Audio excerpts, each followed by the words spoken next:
Bismillahirrahmanirrahim.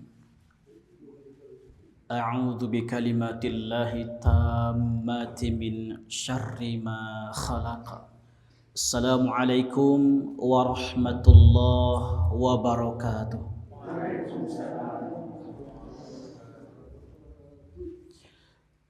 Alhamdulillahi rabbil alamin.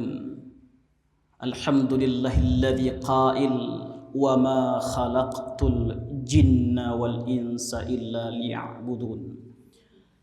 Ashhadu an la ilaha illallah wahdahu la syarika lah. Lahul mulk wa lahul hamd yuhyi wa yumitu wa huwa ala kulli syai'in qadir. Wa ashhadu anna Muhammadan abduhu wa rasuluhu wa safiyyuhu wa khaliluhu Muhammad ibni Abdillah sallallahu alaihi wasallam. Allahumma fassalli ala sayyidina wa habibina wa syafi'ina wa maulana Muhammad sallallahu alaihi wasallam. Segala puji bagi Allah Subhanahu wa taala atas firman Allah jalla jalaluhu, wa ma khalaqtul jinna wal insa illa liya'budun. Tidaklah Allah ciptakan jin dan manusia kecuali semata-mata hanya untuk menyembah Allah Subhanahu wa taala. Kita bersyukur Bapak dan Ibu jamaah kaum muslimin kaum muslimat Surau Ittihad yang dirahmati oleh Allah Subhanahu wa taala. Pada malam hari ini kita akan mengkaji tentang pembahasan dunia lain. Dunia yang mungkin tidak bisa kita tangkap secara zahir, tapi kita mampu sebagian merasakan kehadirannya. Itulah dunia golongan jin yang kita bahas pada malam hari ini. Salawat beriringkan salam teruntuk baginda Rasulullah sallallahu alaihi wasallam dengan untaian kata Allahumma salli ala sayyidina wa habibina wa syafi'ina Muhammad sallallahu alaihi wasallam. Melalui beliaulah ada 6 sosok jin dari Yaman yang beliau dakwahi. Maka turunlah surah jin ayat pertama. Qul uhiya ilayya annahu istama'a nafarun minal jinni faqalu inna sami'na qur'anan ajaba yahdi ila rusydi fa amanna bih wa lan nusyrika bi rabbina ahada. Shadaqallahul azim.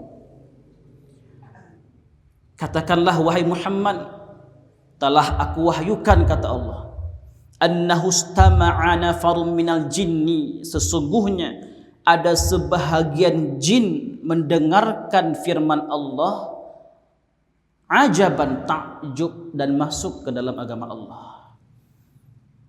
Bapak dan Ibu yang dirahmati oleh Allah Subhanahu wa taala, judul kajian kita pada malam hari ini adalah mengenal dunia ruqyah syar'iyyah. Allah Subhanahu wa taala berfirman di dalam firman-Nya yang berbunyi, a'udzu billahi minasyaitonir rajim, bismillahirrahmanirrahim. Al-Isra 82, wa nunazzilu minal qur'ani ma huwa shifaa wa rahmatun lil mu'minin. Shadaqallahul azim. Tidaklah Allah Subhanahu wa taala turunkan Al-Qur'an kecuali sebagai obat atau penawar serta rahmat bagi orang-orang yang beriman. Maha suci Allah dengan segala firman-Nya. Bapak dan Ibu, sabananya persiapan nambo untuk membahas kajian tentang dunia ruqyah syar'iyyah ko ada seperti gejolak tersendiri Bapak Ibu. Bisa dibahasakan dengan bahasa energi. Karena malam kini kita membahas tentang bagaimana keburukan-keburukan dukun atau praktek-praktek syirkiyah yang senantiasa mereka memelihara jin kafir untuk menjadikan sebagai wasilah membuat seseorang dalam keadaan darurat. Maka kita mengenal Bapak dan Ibu, apa tujuan sebenarnya Allah Subhanahu wa taala menurunkan Al-Qur'an.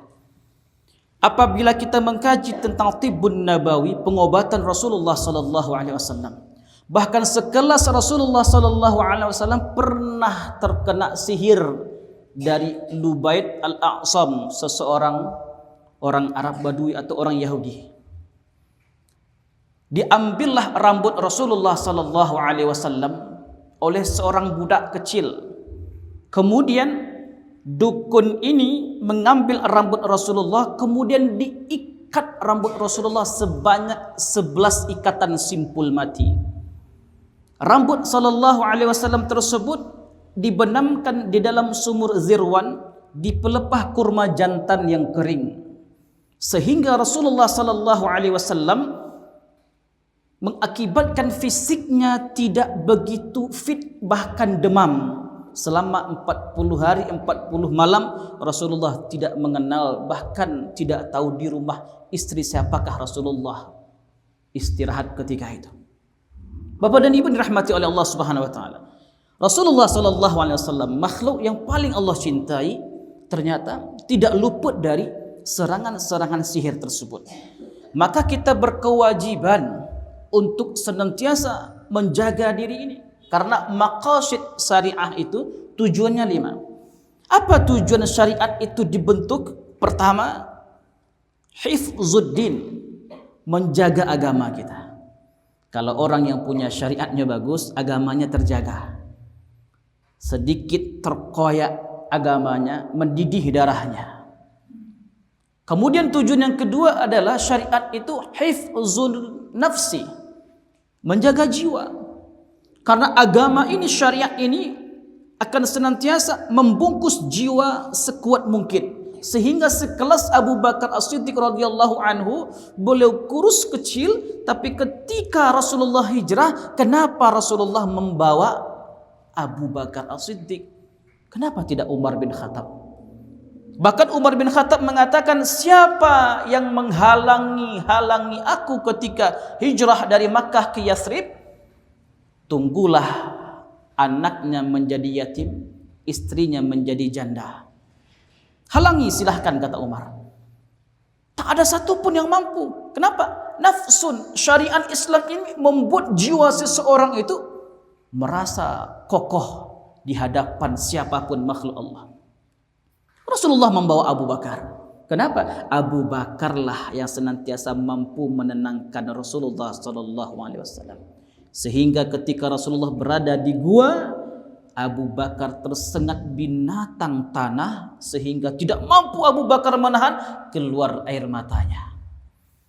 Air mata tersebut, Bapak dan Ibu yang dirahmati oleh Allah Subhanahu wa taala, karena menahan rasa sakit, Rasulullah tidur di atas paha Abu Bakar, meneteslah air mata Abu Bakar mengenai pipi Rasulullah sallallahu alaihi wasallam.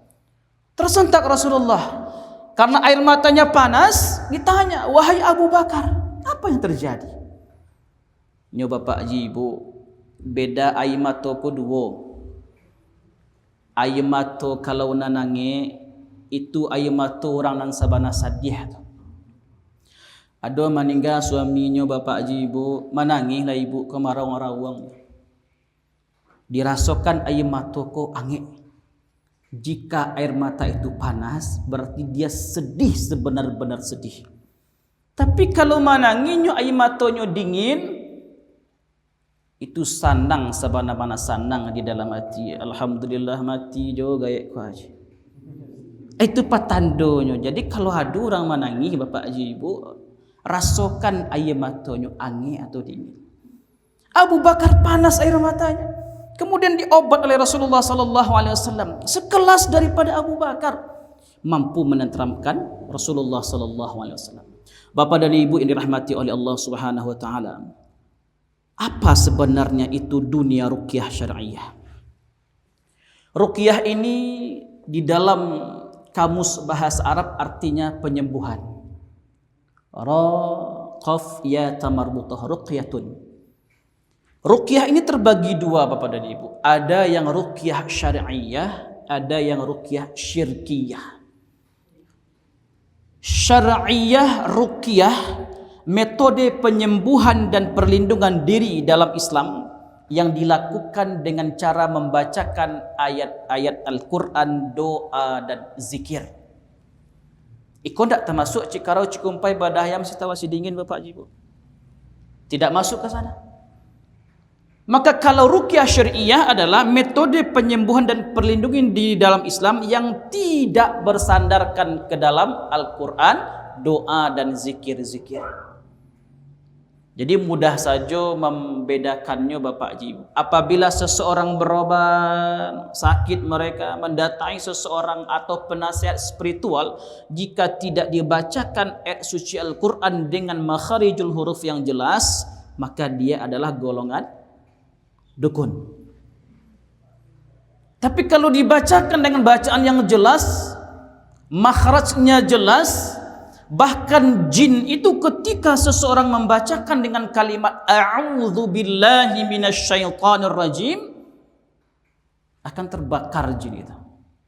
Maka subhanallah Bapak dan Ibu yang dirahmati oleh Allah Subhanahu wa taala, apa konsep dasar dari ruqyah ini? Pertama, tujuan ruqyah itu adalah mengatasi berbagai gangguan seperti fisik, masalah kejiwaan, sihir dan gangguan jin. Tentu Bapak dan Ibu yang dirahmati oleh Allah Subhanahu wa taala, ini tujuan dasar daripada ruqyah syariah. Kemudian apa-apa saja bentuk daripada jin yang mudah merasuki tubuh seseorang. Pertama, ada namanya karakter jin itu jin usil Bapak dan Ibu. Dia yang sering membuat onar di tempat tinggal kita, seperti menggerak-gerakkan benda-benda tertentu, pintu, lemari, kemudian bunyi hentakan kaki, bunyi orang mandi, bunyi orang memasak, itu jin usil namanya. Tidak manusia saja yang usil, ternyata jin itu usil juga Bapak dan Ibu. Bahkan subhanallah, seseorang yang sedang membawa motor pun bisa diusilkan oleh jin itu. Dibuat penglihatan itu kabur, bahkan dibuat seseorang itu tersesat, bahkan hampir jatuh ke jurang. Jin usil ini. Yang kedua namanya adalah jin itu bisa masuk, yang kedua itu adalah merupakan jin nasab. Cara masuk jin dalam tubuh itu melalui jalur nasab Bapak dan Ibu. Bapak dan Ibu pernah mungkin sering mendengar inyek. Kalau bahasa kita seperti jin yang menyerupai binatang, harimau dan segala macamnya. Itu diwariskan dari turun-temurun ketika seseorang ayah pernah menuntut ilmu pagar diri. Kemudian pagar dirinya tersebut digunakan untuk mencelakai orang lain. Jin nasab itu akan mengikuti beberapa keturunan di bawah. Kalau ndak nyobuang Bapak Haji Ibu, alamat bahasa kita namanya tumbal nanti. Ada mungkin anak tuh sakit-sakit saja, ada cucu tuh Bapak Haji Ibu mungkin tidak sehat, mohon maaf secara fisik maupun mental, bisa jadi pengaruh daripada jin nasab. Yang ketiga, jin itu akan menguasai tubuh seseorang dengan cara ritual. Contoh dengan sesajen. Siapkan beras, cermin, gunting, apalagi Bapak dan Ibu. Mandi dengan bunga 7 ragam. Kemudian mandi dengan air 7 masjid. Hal-hal demikian tidak pernah dilakukan oleh Rasulullah sallallahu alaihi wasallam. Cara masuknya demikian. Bahkan kalau kita menyediakan hal demikian, itu akan mengundang jin. Bahkan mohon maaf Bapak dan Ibu, biasanya kalau awak kan ada batagak rumah badarahi dulu.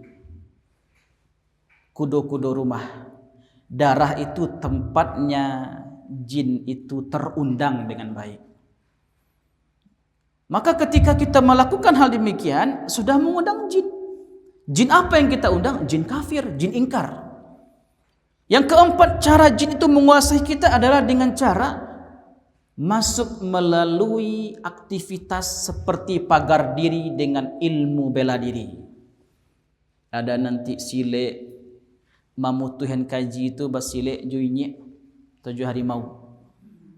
Kemudian syarat-syarat tertentu. Dan ini bahkan ada sebagian jamaah kita juga umur 90 tahun, kalau seandainya sedang sakit kepala, harus dihantamkan kepalanya ke dinding sekeras-keras mungkin baru sembuh. Kenapa? Jin itu meminta makanan. Karena tubuh sudah tua, tidak mampu mencerna intisari makanannya, akhirnya diganggulah fisiknya. Sehingga mohon maaf Bapak dan Ibu, ada mungkin umur-umur yang sudah lansia sekali, itu kerasnya minta ampun. Bahkan yang keluar dari mulutnya, sampai tambah caciang segitu. Itu yang keluar. Kenapa? Karena sakitnya ketika jin itu menarik-nariknya. Yang kelima adalah, cara jin menguasai kita itu dengan cara makanan, minuman, wasilah foto. Kalau zaman sekarang makanan, minuman dan wasilah foto. Bapak dan Ibu yang dirahmati oleh Allah Subhanahu wa taala. 5 cara jin ini masuk, sebenarnya jin itu sudah mendengar kita. Kajian kita malam hari ini adalah kajian membuka trik-trik jin itu masuk ke tubuh kita. Lalu bagaimana cara kita untuk membentengi diri kita dengan pengaruh-pengaruh jin tersebut atau sihir tersebut? Maka lakukanlah kegiatan ruqyah syariah secara mandiri terlebih dahulu. Bapak dan Ibu yang dirahmati oleh Allah Subhanahu wa taala, kita ambil saja air putih itu Bapak Haji Ibu. Bacakan, ambil wuduk terlebih dahulu, bacakan surat Al-Fatihah, bacakan ayat kursi, kemudian Al-Ikhlas, Al-Falaq, An-Nas, tutup dengan surah Yasin ayat ke-9, tiupkan ke dalam air segelas dari udara perut kita. Minum. Jadi kalau ibu-ibu ada apa-apa tu nan kareh kapalo, nan pilih ceke balapi saku bajai, rukyahkan air bu. Bisa jadi ada jin pilih di dalam badan apa tu. Nah, cuba di rumah beko bu. Nah, nan apa-apa tak itu pulo. Kok ada ibu-ibu kok kenang kareh kapalo, tak bisa diarahkan, malawan saja rukyah sih itu pak. Jadi baradu bek kok.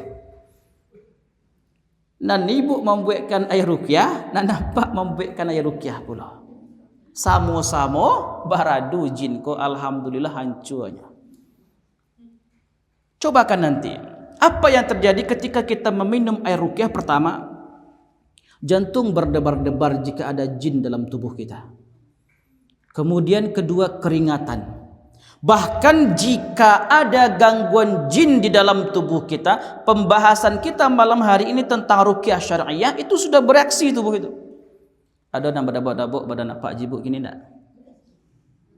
Dan bakaringe ancameh gitu. Nan bapaluah berdebar-debar dan hening rasanya. Berbeda alam rasanya. Jika ini terjadi, indikasi jin itu ada di tubuh kita.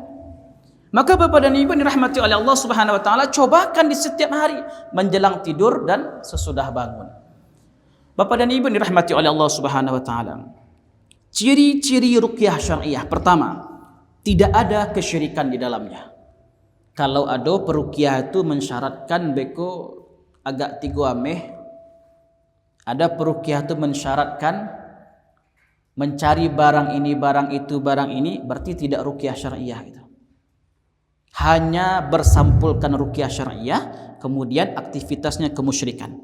Kemudian kedua, kesederhanaan. Ruqyah syariah itu sederhana saja. Cukup orang yang hadir, kemudian air putih.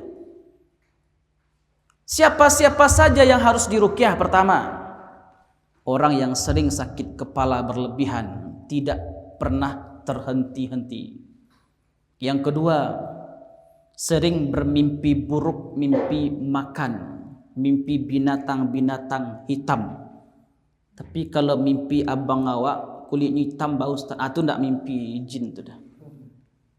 Kemudian yang ketiga adalah ketika seseorang cemas dan sedih, tertawa berlebihan. Ada orang tu menangis sekarajonya Bapak Haji Ibu. Itu bisa jadi jin di dalamnya. Tanda-tanda orang yang harus diruqyah.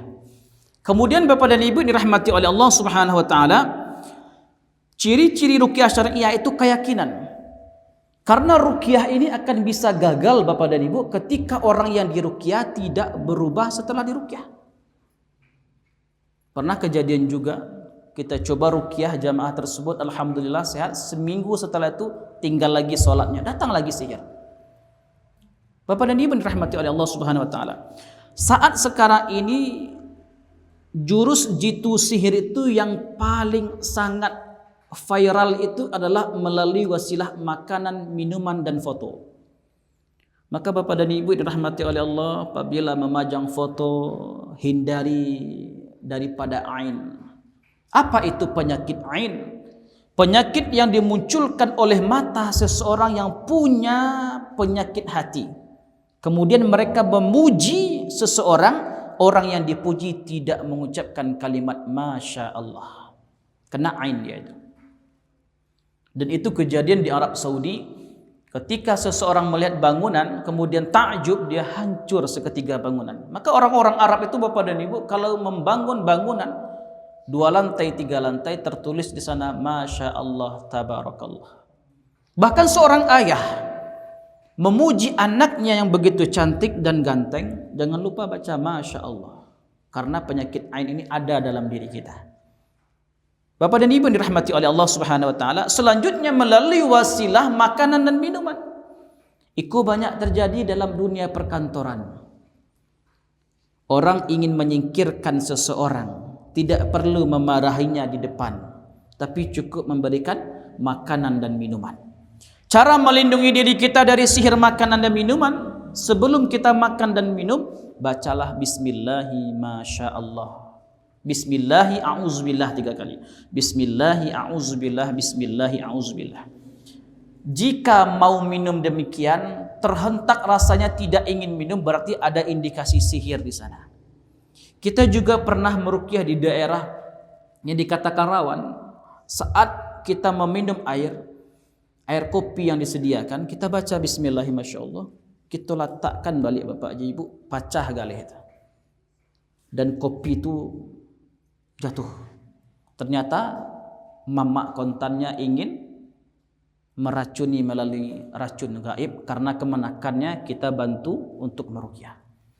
Maka subhanallah Bapak dan Ibu, tapi ndak lo para lu beko apa pai ke rumah mintuo dia gi hai dek mintuo. Dibacakan Bismillahi a'udzubillah, jangan sampai lo mau itu batangka apa aja mintuo beko. Angku kira ambo meracuni angku sih. Nah. Dan itu pula ketika istri memberikan minuman, kadang yang paling sulitnya Bapak dan Ibu pengalaman meruqyah seseorang suami yang suami ini ingin secara langsung menyihir istrinya melalui makanan dan minuman. Ini yang kewalahan para peruqyah. Kenapa? Karena mereka hidup serumah. Bahkan seorang ibu mengatakan, Ustaz, anak laki-laki ambo ndak pulang-pulang Ustaz. Biasanya sebelum menikah tiok sabanta menelpon ambo. Sesudah menikah ndak pernah menelpon, bahkan sama istri update status jalan-jalan. Ternyata istriku mamak kontannya dukun gadang. Lah kalam anak bujang ibu kodenya. Ba acaronya.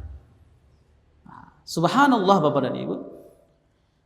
Kemudian Bapak dan Ibu dirahmati oleh Allah, ciri-ciri ruqyah syariah itu fokus pada Al-Quran.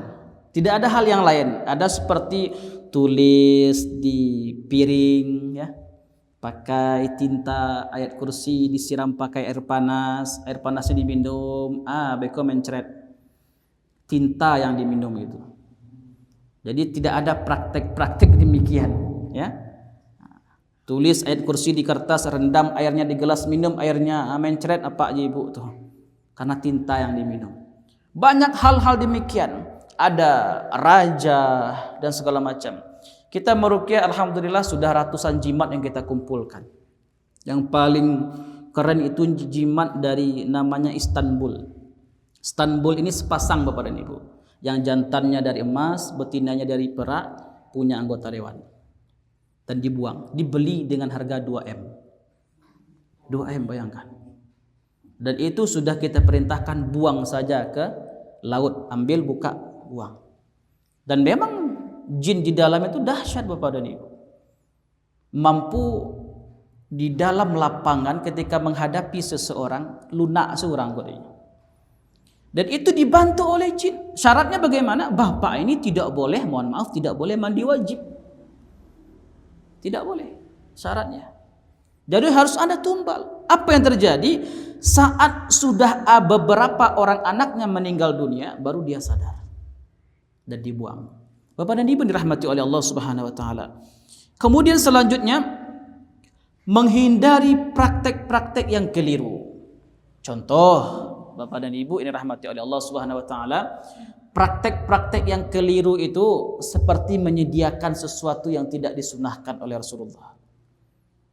Contoh darah, kemudian kembang 7 rupa, kemudian alat-alat tajam yang lain gitu. Maka subhanallah itu yang terjadi. Bapak dan Ibu dirahmati oleh Allah Subhanahu wa taala, bagaimana cara kita untuk melindungi diri daripada sihir-sihir ini? Pertama tadi ruqyah syar'iyyah, yang kedua jauhi kita dari perbuatan kemusyrikan. Yang ketiga, buang semua bentuk jimat-jimat yang sudah ada. Apa-apa kalau ada jimat yang tersimpan, atau ibu-ibu ada jimat pemanih, manis sih dicaliknya di orang gitu. Buang. Biasanya kalau pemanih itu bapak ibu orang diabetes begitu, pamanihnya tuh, nyuruh ada samui. Jadi ada jamaah kita juga umur 96 tahun tapi wajahnya umur 45 tahun. Sudah 7 tahun terbaring lumpuh tapi wajahnya masih bersih di daerah Sungai Bange. Kita ruqyahkan dengan izin Allah Subhanahu wa taala. Apa yang terjadi? Keluar dari alis mata ini seperti pentul, setengah pentul yang warnanya emas. Kita cabut, kita kasihkan ke anaknya. 1 jam setelah itu wajahnya berubah Bapak dan Ibu. Mulai menghitam, kemudian setelah itu besok pagi meninggal dunia. Jadi ini yang menghambat kita. Maka subhanallah Bapak dan Ibu, apabila ada nanti orang tua kita dahulunya yang menitipkan sesuatu di dalam tubuh kita, buang. Dengan cara apa? Dengan cara ruqyah syar'iyyah melalui bacaan-bacaan ayat suci Al-Quran. Bapak dan Ibu dirahmati oleh Allah Subhanahu wa taala, maka sungguh cara menghindari yang selanjutnya adalah banyak-banyak kita berzikir. Salah satunya adalah solat berjamaah. Selesai solat berjamaah ada zikir, ada tahlil kita, ada pembacaan hadis.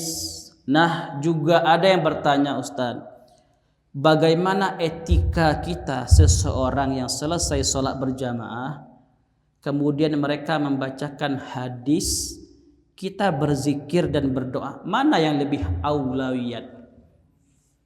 Mana yang lebih utama? Bapak dan Ibu yang dirahmati oleh Allah Subhanahu wa taala, seorang imam ketika mengimami jamaah itu sudah bertanggung jawab seluruhnya atas apa yang dilakukan oleh jamaahnya. Maka ketika selesai solat berjamaah, apabila ada, kalau kita di sini di surah Ittihad selesai solat berjamaah kita membaca hadis, dan membaca hadis kita renggangkan sampai zikir subhanallah, alhamdulillah, Allahu akbar 33 kali selesai, baru kita baca zikir. Ustaz, ketika kita berdoa mana yang lebih utama?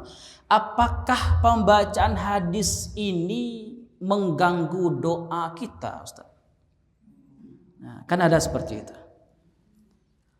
Sesuatu yang sunnah bertemu dengan kaidah yang sunnah, maka itu hal yang bagus.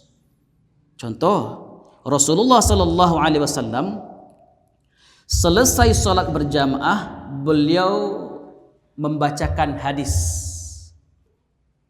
Apa yang terjadi? Seluruh makmum mendengarkan. Artinya, kalau ada di surau kita yang membacakan hadis, kita sedang berzikir, kemudian kita sedang tahu kita mau dibacakan hadis tersebut, sebaiknya dengarkan hadis itu terlebih dahulu, selesai baru berdoa sepanjang apapun silakan. Namun suaranya harus jelas. Kenapa? Kadang-kadang suaranya seperti menggema tapi tidak tahu isinya. Jauhkan mikrofonnya, kemudian bacakan dengan secara yang baik. Maka ini yang lebih aulawiyat. Jadi rentangkan waktu, kemudian nanti bacakan hadis. Kenapa? Karena khawatir nanti ada ikhtilat di dalamnya, ada nanti pertentangan. Ujung-ujungnya bagaimana? Tidak nyaman ambo sholat di surau Ihtiyatul itu. Kenapa? Karena gara-gara hadis. Kita khawatirnya demikian, sehingga tidak ada lagi jamaah nanti. Maka insya Allah pembacaan hadis itu baik, kemudian doa itu baik juga. Kecuali sedang berdoa dihidupkan lagu dangdut oleh imam, itu baru salah. Nah, itu yang tidak boleh. Tapi selagi dibacakan tentang zikir dan ayat-ayat, itu boleh. Jika dibacakan zikir dan ayat-ayat terganggu seseorang tersebut, berarti ada jin di tubuhnya. Itu artinya. Sebaiknya apa? Ruqyah. Jadi kita lebih mendengarkan terlebih dahulu, hentikan sejenak doa kita, dengarkan hadis yang dibacakan, setelah itu baru kita berdoa sepanjang-panjang apapun silakan. Bapak dan Ibu dirahmati oleh Allah Subhanahu wa taala. Bahkan di dalam dunia ruqyah syariah ini, seseorang yang senantiasa ragu dalam beribadah disarankan jangan coba-coba untuk masuk ke dalam ranah dunia ruqyah. Kenapa? Karena setiap seseorang yang meruqyah, para dukun yang menyerang seseorang itu bahkan lebih dendam daripada orang yang membuat seseorang itu sakit. Dendamnya kepada peruqyah.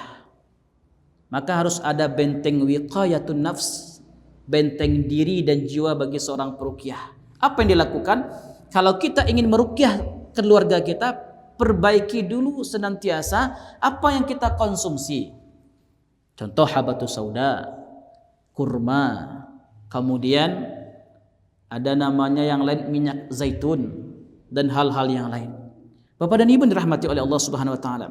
Bagaimana caranya kita mendeteksi bahwasanya kita sudah terjangkiti sihir? Pertama, ketika kita membaca dan mendengarkan Al-Quran, salah satu anggota tubuh ini merasa sakit. Dibaca Al-Quran, kepala pusing, jantung berdebar. Yang kedua, ketika kita berdoa dan berzikir, hilang kekhusyukan kita. Yang ketiga, mudah tersulut emosi. Kata orang awak, rajo angek garang, sabanta paneh. Yang keempat adalah senantiasa kita merasa asing dalam keramaian, rame dalam keasingan. Ini tanda-tanda seseorang sudah terjangkiti sihir. Kalau dia dalam dunia pekerjaan malas untuk bekerja dan malas datang ke kantor, itu sudah termasuk sihir yang dikirim oleh seseorang. Bapak dan Ibu dirahmati oleh Allah Subhanahu wa taala. Ketika Rasulullah sallallahu alaihi wasallam disihir oleh Lubayt al-Aqsam, maka turunlah firman Allah Subhanahu wa taala surah Al-Mu'awwidhataini. Surat Al-Falaq dengan An-Nas. Dua surat inilah yang menyebabkan 11 ikatan simpul sihir itu menjadi terputus ketika diturunkan Qul a'udzu birabbil falaq, terputus sampai 11 bacaan sampai surat An-Nas. Maka Rasulullah sallallahu alaihi wasallam terselamatkan. Bapak dan Ibu, tidak menutup kemungkinan sihir ini datang kepada kita. Dan tidak juga menutup kemungkinan kita terkena sihir yang dahsyat. Maka sihir yang paling dahsyat itu adalah, kata Imam Al-Ghazali, hubbud dunya, cinta dunia. Rasulullah sallallahu alaihi wasallam ketika hijrah, turunlah surat Yasin ayat ke-9. Wa ja'alna min baini aydihim sadda wa min khalfihim sadda fa aghshaynahum fahum la yubsirun. Sehingga Rasulullah sallallahu alaihi wasallam tidurnya digantikan oleh Ali bin Abi Thalib karamallahu wajhahu, kemudian keluar melewati al-gojo Quraisy, dan Rasulullah meletakkan pasir di atas kepalanya sebagai bukti Rasulullah telah pergi tanpa mereka lihat. Doaku indak bisa digunakan bagi orang yang berhutang di kaja debt collector. Itu tak boleh. Ambo cuba pula lah ustaz, debt collector tiba waja'alna min baini aidihim sadda. Keluar ambo ustaz tak tangkuk ambo langsung. Subhanallah Bapak dan Ibu dirahmati oleh Allah. Ternyata Al-Quran ini dahsyat. Dan setiap bacaan-bacaan itu adalah obat. Bahkan air putih pun menjadi obat bagi kita. Sehingga bagaimana jika di rumah tersebut terjadi sesuatu yang tidak mengenakkan bagi kita, atau mungkin hawanya panas, silakan rukyahkan air itu Bapak dan Ibu. Taburkan, percikan searah tawaf di rumah kita. Jika ada yang ditanam melalui gaib, dia akan keluar. Bahkan seperti ular, kalajengking, ulat dan segala macam, dia akan keluar. Silakan coba nanti di rumah. Bacakan ayat-ayat ruqyah yang mandiri, kemudian taburkan, percikan. Bapak dan Ibu dirahmati oleh Allah Subhanahu wa taala. Ternyata kita harus memiliki kemampuan untuk meruqyah diri kita sendiri. Tidak boleh langsung sedikit-sedikit peruqyah, tak boleh. Dengan gantungkan kesembuhan pada peruqyah, tapi coba terlebih dahulu untuk mengenal ruqyah syar'iyah. Jika seandainya di rumah masih ada sesuatu yang ditanam, kan ada perlu ditanam di rumah tu, ampe sudut rumah tu diletakkan di dalam tu, model tapal kudo disimin, ampe sudut untuk dijadikan perlindungan. Bahkan diletakkan di pagu, itu ada pula tapal kuda, buang semuanya. Kita beribadah tapi masih melakukan kemusyrikan, mardudun, tertolak amal kita. Maka Bapak dan Ibu ini rahmati oleh Allah Subhanahu wa taala, mudah-mudahan bisa kita praktekkan bagaimana kita mengenal ruqyah syar'iyah, dan insya-Allah Bapak dan Ibu pertemuan selanjutnya kita akan membahas bagaimana trik-trik dukun dalam menyerang seseorang sehingga orang tersebut terkena penyakit secara fisik, kemudian batinnya lemah, terjadilah meninggal dunia. Karena sihir itu tidak pernah menyerang seseorang kecuali diserang lebih dulu itu darah, asyaitan majrad dam. Darah yang diserang terlebih dahulu. Jika masuk, semua fungsi panca indera pun terhambat dan lemah, akhirnya ruh tidak menerima fisik yang kurang, terjadilah meninggal dunia. Mudah-mudahan Bapak dan Ibu ini rahmati oleh Allah Subhanahu wa taala, pertemuan kita pada malam hari ini membuat kita yakin pertolongan Allah itu dekat melalui wasilah ayat-ayat suci Al-Quran. Amin ya rabbal alamin. Mohon maaf atas segala kekurangan. Aqulu qawli hadza astaghfirullah li wa lakum. Wassalamualaikum warahmatullahi wabarakatuh.